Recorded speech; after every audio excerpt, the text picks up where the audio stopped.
Hi friends, welcome to Kanchi Vaidehi. ఈ రోజు మనం చేసే వీడియో వచ్చేసరికి ఫ్యాబ్రిక్ వచ్చేసరికి మనకి ఇలా లావెండర్ షేడ్ కస్టమర్ అడిగారు. కస్టమైజ్ చేసేదానికి ఇలాంటి ప్లెయిన్ ఫ్యాబ్రిక్ తీసుకొని ఇలాంటి టాన్ తీసుకోనమాట. కంప్లీట్ గా ఈ టాన్ సెట్ చేసి ఒక డ్రెస్ అయితే రెడీ చేశాను. ఆ డ్రెస్ ఎలా ఉంది మీరు చెప్పండి. చాలా బాగా సెట్ అయ్యింది అనమాట.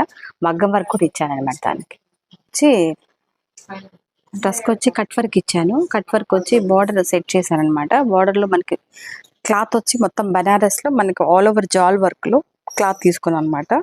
మొత్తం కూడా కట్ వర్క్ ఇచ్చామన్నమాట. టోటల్ కట్ వర్క్ ఇచ్చేసి మొత్తం కట్ వర్క్ ఇవ్వడం వల్లే అవుట్ఫిట్ చాలా బాగా వచ్చింది. దీనికి ఎల్లో కలర్ ఎక్కువ ఇచ్చాలి కాబట్టి చున్నీ పార్ట్ వచ్చేసరికి ఎల్లో బాందిని తీసుకున్నాం. మొత్తం కూడా కట్ వర్క్ లేస్ హ్యాంగర్స్ ఇచ్చామన్నమాట.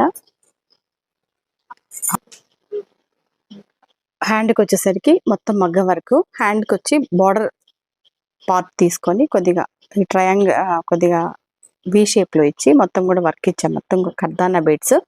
చున్నీకి వచ్చేసరికి లేస్ వచ్చి ఇలా అవుట్ ఫిట్ ఇచ్చామన్నమాట. All over colours. హ్యాండ్ వచ్చి కట్ వర్క్ ఇచ్చి hangers. Dress total outfit వచ్చేసరికి మనకి చాలా బాగా కుదిరింది. ఇది డ్రెస్ బ్యాక్ వచ్చేసరికి డ్రాప్ నెక్ అనమాట. హ్యాండ్ వచ్చేసరికి ఇలాగ కర్దానా ఇచ్చి డిజైన్ అయితే ఎక్సలెంట్ గా సెట్ అయింది.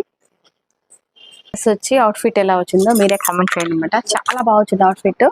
ఒక కస్టమర్ వచ్చి మనకి అడిగితే మనం కస్టమైజ్ చేయించాము. అసలు వాళ్ళు ఏం మాట్లాడలేదు, మనమే చేయమన్నారు. అందుకే ఈ డ్రెస్ అవుట్ ఫిట్ ఎక్సలెంట్ గా వచ్చింది. మీకు ఇలాంటి అవుట్ ఫిట్స్ కావాలంటే వైదేహిలో కంపల్సరీగా వచ్చి అప్రోచ్ అవ్వండి. Thank you.